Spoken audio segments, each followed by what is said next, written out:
Entrepreneurs have always had to operate differently than employees. When you think about entrepreneur mindset, it's completely different from an employee mindset. When you think about an employee mindset, their idea is that failure is my limitation, whereas to an entrepreneur, failure is my learning. When you think about an employee mindset, an employee says, oh, time is something that I use. It's something that I consume. I'm just going to use the boss's time, the employer's time. It doesn't really matter. Whereas to an entrepreneur, time is their most valuable asset. Time is something that they invest. I know as an entrepreneur, and you know this too as an entrepreneur, that every single moment that you have is critical, that you need to invest in the success of your business and the success of your dream, in the success of your vision.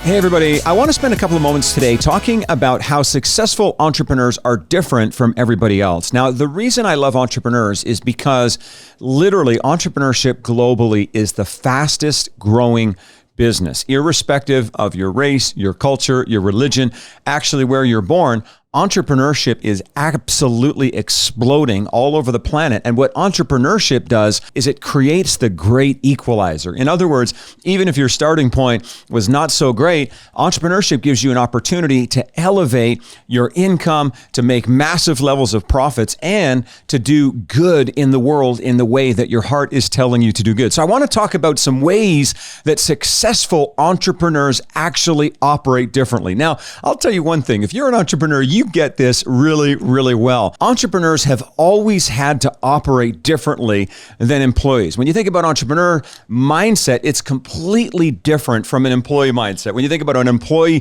mindset, their idea is that failure is my limitation, whereas to an entrepreneur, failure is my learning. When you think about an employee mindset, an employee says, oh, time is something that I use. It's something that I consume. I'm just going to use the boss's time, the employer's time. It doesn't really matter. Whereas to an entrepreneur, time is their most valuable asset. Time is something that they invest. I know as an entrepreneur, and you know this too as an entrepreneur, that every single moment that you have is critical, that you need to invest in the success of your business and the success of your dream, in the success of your vision.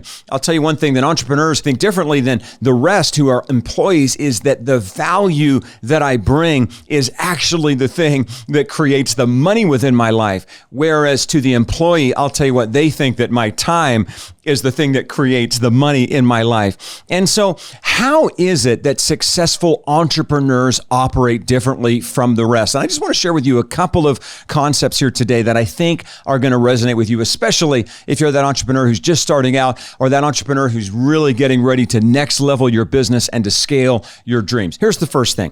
Successful entrepreneurs have self-confidence. Do you know that they've actually researched entrepreneurs and they have this crazy dichotomy in their psychology? Do you ever feel like you're a little crazy as an entrepreneur? Well, guess what? You're not alone. What do I mean by that? Well, on the one hand, entrepreneurs are incredibly insecure.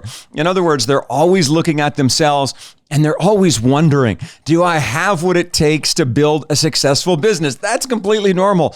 But at the same time as they have this insecurity, they have this massive level of self-confidence. What the entrepreneur does is at the end of the day, looks themselves in the mirror and says that I'm going to tell myself a story that supports my success. Now, when you think about it, self-confidence has everything to do with the story that you're telling yourself. Every one of us watching this video right now is going through situations that could take away your confidence. They could beat you up mentally and emotionally. But an entrepreneur takes those situations and rather than telling themselves a story that disempowers them, an entrepreneur tells themselves a story that empowers them. Let me give you an example from my own life. There was a time in my early 30s where I lost literally everything.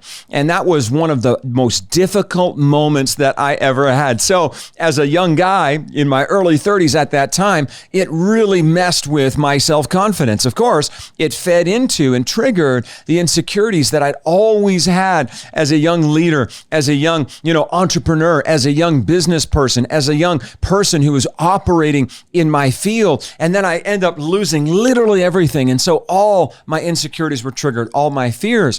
And it was interesting because, I went through a period of depression. depression. I went through a period of discouragement. I went through a period where I lost my vision and I lost my dream. But it was in the darkness of that moment that I began to actually tell myself a new story. You know what I've discovered? There is no situation in your life that can take your power from you the way you can take your power from you if you tell yourself the wrong story. So the first way that successful entrepreneurs operate differently is self-confidence. You know what the second one is? And I love this. It is the idea of stretching. Stretching. Now, I'm not here doing a video on yoga. You don't want to see that. That would be kind of gross for all of us. There's no gracefulness here. But I'll tell you one of the things about yoga that has absolutely changed my life. And I'm a runner every day.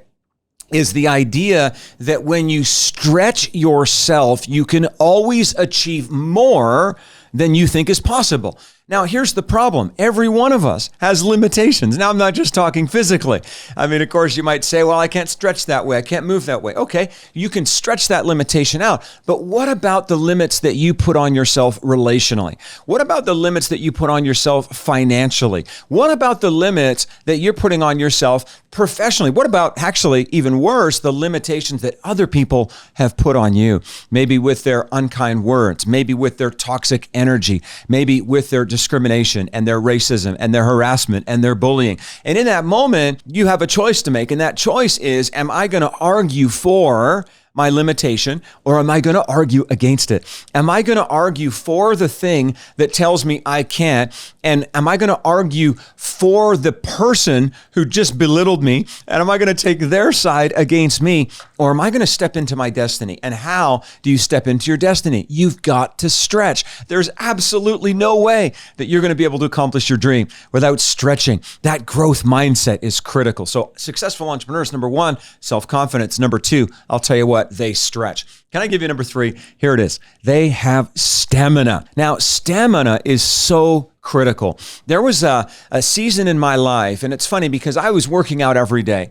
And I've been a person who works out every day for a long time. And I just like working out. There's a dopamine, there's an endorphin hit that I get from it. It's just good. But I was not in shape. It's funny that you can actually work out every day and not be in shape. That was me. And it was sort of more product of my eating. I'm not going to say that I was a glutton, but let's just say I was eating a lot of foods that felt good in the moment, but weren't actually fueling my body and fueling my soul.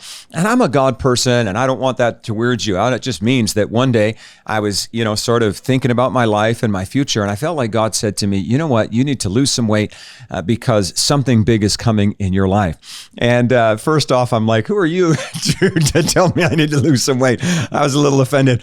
But then I realized actually it was true. I looked in the mirror and I didn't really like exactly what I saw. And yet my drive to lose the weight and to get into shape was about so much more than just my appearance. It was actually about the fact that I knew that what was coming, I didn't know exactly what was coming, but it was going to demand a higher level of energy than I had before, and that my physical fitness was necessary in order to give me emotional, spiritual, mental fuel for the challenges that were coming. Now, this is the thing that I see in a ton of entrepreneurs, and I'm not actually talking about self-care here, because we could sit here all day and talk about self-care and bubble baths and lighting candles and drinking glasses of white wine or red wine or dark chocolate, whatever you happen to be into. That stuff is not what I'm talking about. I'm talking about the fact that as an entrepreneur, you have to work harder than anyone else in your business. You have to care deeper. But not only that, you have to have the emotional resilience when people do not buy the thing that you're selling, when they don't sign up for your product, when they don't sign up for your program, when they don't follow the thing that you're pitching them. And the only thing that gets you through that is stamina. I'll tell you what you also have to do as an entrepreneur. You have to know how to navigate failure. I mean, failure is something that I do as an entrepreneur every day. And on the lucky days, I have some success. But failure is my learning. It's not my limitation. Failure is not the thing that says, oh, that's the cap, that's the ceiling for you, Abe. You just got to stick it out now. No. Failure is, okay, how can I iterate? How can I evolve? How can I innovate from this failure and get better? Even in our own business right now, there's areas where they're not going as well as I would like them to do. And I can beat myself up over that, and I can get into a whole cycle of depression. You know what I'm talking about, self-sabotage. You've probably done it too. Or I can think about that in the lens of stamina. how can this failure teach me what I need to learn so that I can get to the next level? So, I hope that encourages you here today, entrepreneurs. I'll tell you what, if you're just starting out, if you're running a massive company, 3 little things that help us to see how successful entrepreneurs operate differently. The first is self-confidence. I'll tell you the second is stretching. And then the third is stamina. Listen, entrepreneur, if you don't like where you are right now, guess what? You can change it. You are not a tree. You can always mature. You can always evolve. You can always grow. So reach out to us at certifiedflourishingcoach.com. We are 100% in your corner, cheering you on, helping you get where you need to go. Thanks so much for tuning in.